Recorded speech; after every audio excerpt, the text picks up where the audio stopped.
President Trump has now released his highly anticipated fake news awards. It crashed the GOP.com site in seconds, the most traffic they've ever had. We have the report coming up. Also, tonight, the Trump-hating liberal media, they are just refusing to accept the fact that your president is in excellent health and more than fit to serve, maybe for 2 terms. Now, the partisan press, they're going down the conspiratorial rabbit hole, and they're now Trump health truthers. I'll explain that.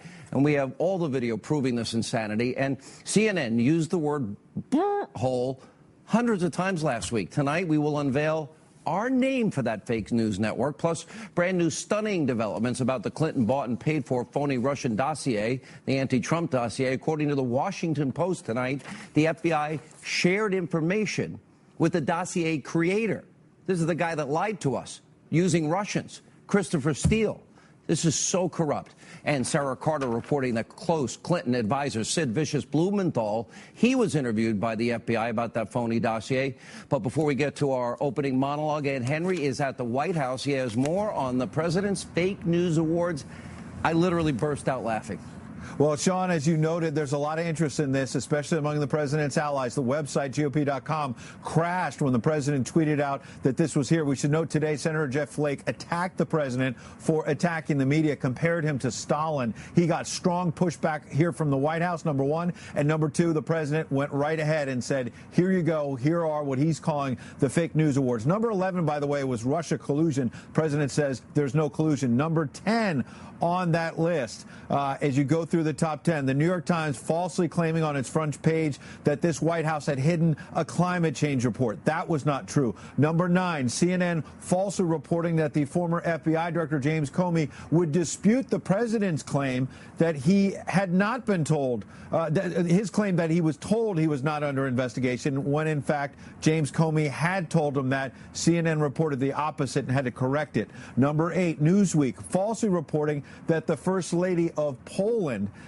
did not shake the president's hand. There was video proving that that was simply not true. They had taken a screen grab that showed right before the handshake. Number 7, CNN making the list again, falsely reporting about Anthony Scaramucci's meeting with a Russian, retracting it because of what they called a, quote, significant breakdown in the reporting process. Number 6, CNN hit by the president again for falsely editing a video to make it appear, as you see there, that the president had defiantly overfed fish during a visit to Japan with their prime minister. Actually, the prime minister had led the way with the feeding and had suggested the president do it. That video was also attacked. Number 5 is interesting. It was about a rally, a political rally the president had in Florida. He's attacking the fact that a reporter, you see him, Dave Weigel there, had suggested it was not a large crowd. He was using a photograph that was taken at apparently hours before the event. Number 4 is interesting because it was literally from day one of the administration. See the bust there of Dr. King. Time magazine falsely reported that the president had removed that bust from the Oval Office after Barack Obama had put it in the Oval Office. Simply not true. President Trump kept it there. Time magazine falsely reported otherwise. Number 3, CNN makes another appearance.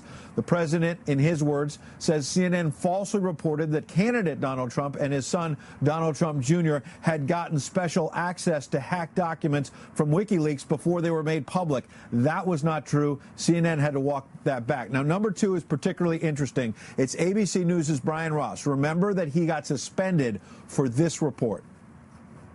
He's prepared to testify, we are told by a confidant, against President Trump, against members of the Trump family, and others in the White House. He's prepared to testify that President Trump, as a candidate, Donald Trump, directed him to make contact with the Russians, which contradicts all that Donald Trump has said at this point. Now, that report suggested that General Flynn was going to tell the special counsel, Robert Mueller, that there was Russian collusion dating back to the campaign. That was not true. ABC had to retract it. The problem, of course, is that the stock market had a bit of a crash after that news, suggesting that there was collusion in the campaign. That was fake. And number 1, this is interesting, the New York Times columnist Paul Krugman, on the day of the president's election victory, you see him there, Paul Krugman, always touting his economic credentials, said that the economy would never recover from the Trump victory. The president cites that as number one in what he's calling the fake news awards,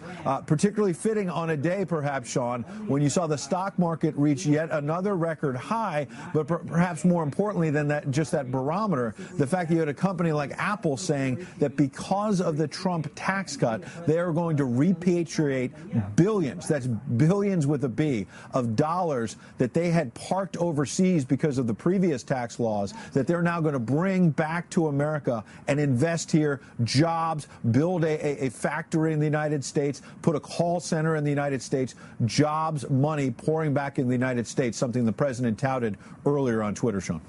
All right, Ed.